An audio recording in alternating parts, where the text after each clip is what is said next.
there's definitely been some like a little bit of a hate spite against Emerald. This particular art, to my childhood, is a little bit frightening because I remember. Absolutely. Yeah. In the negative direction. So that's definitely going to be a balance on this Emerald action deck. All right, everybody, welcome back to the Forbidden Mountain. We are here for another episode of the Battle of the Inks. And this time we got a little bit of an advantage here because we know all the cards. So this will be the first episode recorded with a complete information. Probably haven't played a whole lot of games with anything yet, but we have a general understanding. So I have to say thank you so much, Lorcana Illumineers, Stephanie, for joining me today. How are you? I'm doing great. I'm sure as you are, super tired because I woke up at 4 a.m. my time to watch the stream and download the app and all the cards. So, but it's been an amazing day. So I'm kind of like riding the hype wave, and then I will crash probably very soon here. But it's all good. So I can feel that. I've had like 4 or 5 days off from work, which is great, and then I go back to work tomorrow. So I'm like, yeah, today was a great day for all this to happen. But it was, I think it was like around like 1 or 2 in the afternoon. I like just put it in like the CC group in the Discord, like, did everyone breathe yet? Like, are we all gay? Like, just exactly. It's all right, guys. We can breathe. Like, yep. We have all of eternity now to talk about these cards. So yes, it's true. Until set 2 in November, but you know, that's forever. We're gonna get set 2 in like 3 weeks. What are you talking about? All right. So for everyone at home, I'm gonna give you the opportunity real quick. Who are you to the Disney Lorcana community, and how can we find you? Yeah. So yeah, I'm Stephanie, Lorcana Illumineers on Twitter and YouTube, Instagram, and Threads when Twitter is down. Yeah, I focus a lot on kind of a lot of the news aspect. I'll be covering tournaments and events in the future, a lot of local events as well, highlighting some LGSs, and I have some fun interviews planned for the future. My goal is to kind of build a more inclusive nature than TCGs have been in the past. So how do you include women and minorities, and what does that look like for the TCG space? And Lorcana is a perfect place to do that. So yeah, that's my goal, and super excited. Yeah, and I'm really glad that I got this picture. I'm gonna we'll slide it to the left because you hit a milestone of the day. You hit 500 subscribers. I did, and yes, that's awesome. I was really excited. I saw Liam tweet it. I was like, oh, I got to go hit the retweet. So huge shout out to you. Congratulations for that. Thank you. I appreciate it. And yeah, Liam and Aaron are amazing. They kind of gave me a little boost there. And I love them. I really do. And I know you've spent way more time with them than I have. But in the moments that I've spoken with Liam and that podcast that we did like a month ago together, I've had so much fun. I had so much fun that night. I look forward to working with them again and then seeing Liam at Gen Con, of course. Yes, absolutely. But we're here, all fun and games, right? We're here for a serious reason, okay? Extremely serious. You gotta put the serious face on. Seriously. But we are here because it is the Battle of the Inks, and you are representing the Emerald Ink. And I have to personally shout you out because you were the first one to respond to the Battle of the Inks. And I was like, I got to get Stephanie immediately. We got to get her on. I got to get her viewpoints because she was ready to go and ready to represent Team Green. So tell me, why are you Team Emerald? Yeah, when I saw your post, I was like, boom, jumping on it. There's definitely been some like a little bit of a hate spite against Emerald because of how amazing it is. Like the only reason you hate it is because you don't want to play it because it's so good. Oh, there it is. And people we're just gonna destroy you. So Team Green. Emerald's a super fun ink to play. It's fun, strategic. It has a ton of control-y aspects. And I haven't played TCGs in, I would say, a million years after I kind of stopped being involved in TCG space, just kind of based on like some misogyny and all that. But now that I'm back, I realize that I am kind of a control player, and I didn't know that about myself, back in the day. So I'm really excited to start slinging this color around. It's very fitting. Yeah, so I'm building some Emerald decks for my local game store events and plays, and we'll see what starter deck I get at Gen Con. But yeah, Team Emerald is amazing, super fun to play. If you haven't played it, definitely give it a try because it's a blast.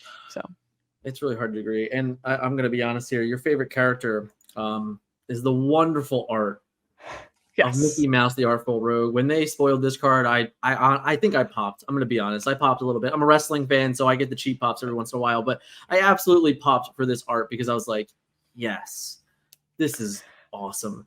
But tell me why this particular Mickey Mouse, of all the Mickey Mouses, right? I mean, there's 7 of them, right? No, yes. Why is this one your favorite Emerald character?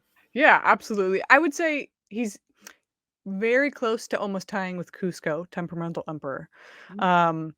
And like Mickey especially, right? When you play an action card, an Emerald, as we'll get to, is chock full of actions. You can choose an opposing character, and they can't quest that their next turn. In the same vein, Cusco, you banish the challenging character if he's been challenged, and so I think, just like you said, this card on Mickey Mouse, the Artful Rogue, is extremely beautiful. There's a few other Mickeys, that are awesome, and a few that are just like, the Amber Mickey's like, yep, that's Mickey, and we needed him, but nothing special. But this card, I was like, yes, where has this Mickey been all my life? And this should be a video game, like just this. Yeah, imbues video game, like just Floodborne Disney. I'm all about it. Let's go. Give it to me. I'll play it. Too. Yeah. So I think as all the cards dropped this morning, and I'm kind of reading through the rest of the Emerald cards, I'm really excited to kind of build up this action stack and with this Mickey, and I think it's going to be a very powerful playback with this card. So plus he has Shift 5. I mean. Yeah. Who doesn't like a shift character? And you literally have every ink to pair with to get a shift character. Yeah. I mean, maybe not BLT, but everywhere else. Yeah. I mean, you could do it. I don't think I would. I don't know why you would. Legally, you could do it. You could do it. Yeah, for sure. Pretty funny. So what about our favorite item here? We finally got some, right? So like that was pretty helpful if we're being honest. Yes. But you have Dr. Facilier's cards, which is an uninkable item and has the wonderful ability of the cards will tell, which is exhaust this. You pay 1 less for the next action you play this turn. So it's basically a lantern for actions. Yep, exactly. And I think so. Yeah, Emerald has a ton of fun action cards. I haven't played all these new ones. Obviously, I mean, it's been less than 12 hours since they've been released. But I'm super excited again to test this like just action-packed Emerald deck. Like I kind of just want to throw them all in, see what happens, play around with them, 4 Mickey Rogues, and see what happens. And the fact that so like you said, this lantern via Emerald, you can keep popping this off, play the actions for less speed. If they get burnt by like steel removal, there's a card where you can bring it back. So yeah. Great card by Dr. Facilier. I love it. So yeah, great item, solid card. We'll see how it does. Again, I haven't played with it, but to try it out. I think it's definitely worth trying. Like at the very least, we got a bunch of new cards today. We got to try them all. I mean, let's be honest, guys. All right, so we have a favorite action and a favorite song. I'm going to allow you to take the floor and say which one you'd like to talk about first. Sure. Yeah. I mean, let's start with the one on the left. Do it again. Again, haven't tested it a lot, but the loops that can be run with Mickey Mouse actions. Again, a lot of these cards I'm showing are non-inkable, right? So I'm gonna have to figure out that non-inkable curve and just make sure I'm not overexerting my inkwell in the negative direction. So that's definitely going to be a balance on this Emerald action deck. But this Do It Again has a ton of power behind it. I can return an action card from my hand, if I use Mickey to pay 1 less to do this, I mean, you can run these loops and loop and loop and loop. Yeah. So, you can play a game, and your opponent cannot play a game. It's Emerald is fun for me and bad for you. Like it's kind of how it rolls. Yeah. So, I'm all for it. Yeah, as much as I hate Lady Tremaine, she has some solid cards. So. Listen, hold on before we go too far, right? Like It's okay because you can have a bad character, but as long as you're on a good art, everyone's gonna remember you. That's true. So like everyone's gonna remember Be Prepared, all right? Because that art's badass. So but Scar is like top villain, like in my book. Like he is one of the like. But his card is not. Okay. It depends on the Scar though. There's a couple. There are better ones, but we digress. If you, as long as you're on good art, as long as you're on a good art, we'll remember you. So it's good enough that we have her on Do It Again. That's true. That's all that matters. We don't need to talk about the other one. It's Bruno. It's Bruno. It's Bruno. There you go. And then we have the song. So a character with cost 2 or more can sing Sudden Chill again. This was revealed by Jaunty at the Inkwell on his YouTube channel. Was it yesterday?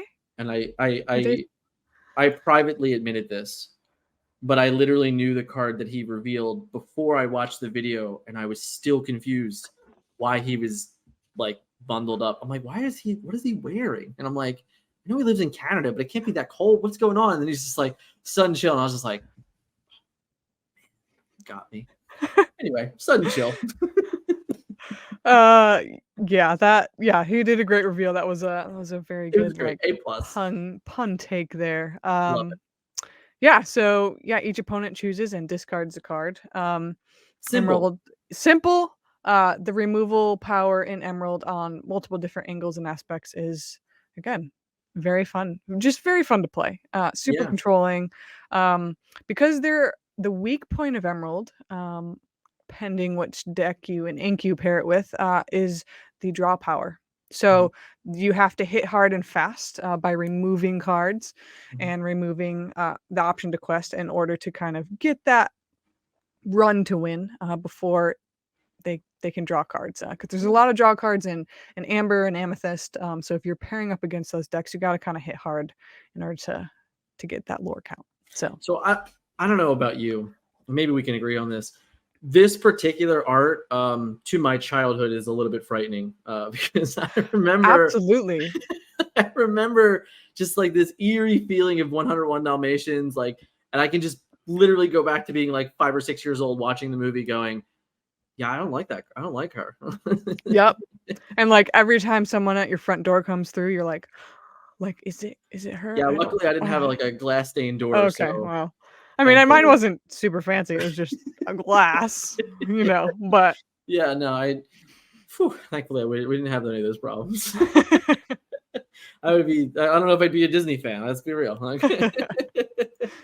All right, so there is so many, and we've already hinted at a couple here possibly, but what's your favorite combination of cards within your ink? What are you dropping in concert with one another? Like, what are you trying to do in your Emerald decks? Yeah, so I think for me right now, Ruby, it's kind of a tie, but we'll talk about Ruby first. Ruby is one of my favorite pairs because, again, Ruby, Emerald, Draco don't have a lot of draw power, as we mentioned, right? So if you can remove and if you can have an evasive package, kind of in pair, they have to deal with that. Like either they have no cards or you have an evasive and they have to go at you. So you're kind of laying this board down where you're creating an basically an opportunity for them to either say yeah or you're gonna win. Like just straight up. Like if you drop Pongos and Tiggers and they don't do anything, like you're creating this board state where it's like they have to act. Yeah. Otherwise you lose. So I think pairing those two are really good without that draw power. Again, that makes me really nervous. That's a big weakness in Emerald. But if you pair it with Sapphire, there's a few draws there. You have Belle's dad. What's his name? Maurice. Maurice, again, with an item package, and then Robin, which I don't always play a lot just because for some reason I just don't draw them a lot. But there's a few opportunities there. But again, the Sapphire item / Emerald action is a fun slinger to play as well. But I would say Ruby. I have not tried that combination of item slinger yet. It's interesting. You got the balance. You have to play it right. But I'm trying to tune that in right now to see if it's viable or not. Different. All right. We'll see. Behind that. That's what LGS is for, right? You get to test some decks. We sure hope. That's what I hope I can go to LGS for. But yeah, I think right now Ruby probably inks it a little more than Sapphire. Check you out for me. Check you out the puns. A+. So yeah, I'm excited. Again, I gotta test. I need to do a lot of testing. A lot of new cards just came out. Yeah. As everyone else. So, but right now, honestly, I'm focusing on starter decks for Gen Con. So smart. That will come a little later. Ironically, Emerald and Ruby are your combination. So yeah, we'll see what there you go. Yep. Yeah, that is so.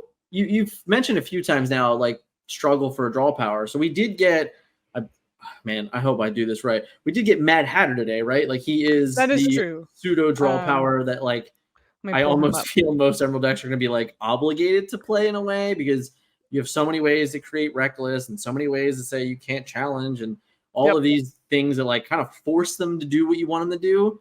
And when you have a character like Mad Hatter that's exerted and like, yeah, go ahead, attack that guy. Yep, you're right. Yeah, I Poke him totally with a stick. again, there's 1,000 new cards, so So I many kind of new missed cards. that one. But I yeah, can't miss the Mad Hatter, which is why I even remembered it. so good. Yeah, whenever this character is challenged, so you kind of need to draw that challenge, which makes sense. He has 3 lore. You may draw a card. So yeah, I mean, either way, it's like okay, like don't challenge him. That's fine. Just and I'll take just win. 3. Just win 3 and win. It's fine. Don't do it. But like I said, cards like like John Smith and Iago, whatever. There's options to force them into doing things. So exactly. Yep. Yeah, you're right. Good point on Mad Hatter. That I mean, Inkable 5. Equal 5. That's a 4 high 3/5? in my deck. Yeah. Right? Is he 2/4. 2/4. Okay, yeah. 5 2/4. Yeah. Okay, yeah. So, but either way, it's like either him or Cusco, like as your 5-cost character, right? Like you're threatening the game early and you're doing awesome stuff. So, right, exactly. And if you're not getting draw power from Mad Hatter, you're just like, okay, well then I'm just gonna do annoying things with Cusco. So. Right there, you go. Yeah, and only damned having if you do, damned if you don't. exactly. Yep. Yeah, and having what? So if Mad Hatter's the main draw, that's 4 cards out of 60, so that's a very low percentage. So, but if you drop him, like you said, they have to deal with it. 3 lore. Yeah, he's 3 lore. So it's not even like he's bad. Like if you don't get the draw, he's 3 lore. He's just solid. Yeah. Like just all right, deal with me or don't. But either way, I'm gonna win the game. So. Either way, you drop 4 of those, you can at least draw 4 cards. Like they can't leave them on the board. So no way. Unless they use what is it? That Maleficent Dragon. Yeah, action card. Dragonfire. Okay. Yeah. Yeah, no, there's obviously spot removal. We can't, whatever. That's what Cusco's for. He's got ward. Fine. There you go. You have a plan. Don't tell anyone. Yeah. Well, it's fine. I don't have to tell you why because it's up to you, right? It's up to you to convince the community why they need to join Team Emerald. And in case anyone hasn't seen it yet, everybody's on Team Emerald. So all the CCs, there's 10 of you guys that responded. They're on Team Emerald. So there's going to be lots of opportunity to convince the community for Team Emerald. But I'm going to give you the opportunity now. We're going to get you whole solo floor, and you're going to have your chance, right, to convince the community why Team Emerald is the team to join. Half of me wants to say, don't join, so I never have to play against you. And I can just run Emerald because that's how Emerald works. Okay. You have to deal with it, not me. But if I were to tell you to join Team Emerald, if you want to kind of mess with your opponent, control the board in a lot of like fun angles, Team Green forever. I love action recursion, and it's just a sassy ink. Like it's just with all like you got Corella, you got Lady Tremaine, you got Cusco. It's just super sassy, super fun. So don't ever play Emerald. Just let the people, just let me do it. So it's like the complete opposite. That's it. She's like, you can be Team Emerald, but don't play it. Yeah, I love the vocabulary of sassy. That's a good one because you're not kidding. There's some sassy villains that we got going around here, and then it's very charismatic characters as well. Like and I respect that. I do like that. And we don't know a whole lot about Floodboard Mickey, but I you know what? He's probably sassy, right? Rogues usually are. Yeah. He definitely has the charisma about him. He's good. He's gonna like pickpocket you or something. Who knows? That's right. Yep. Any last things for Team Green?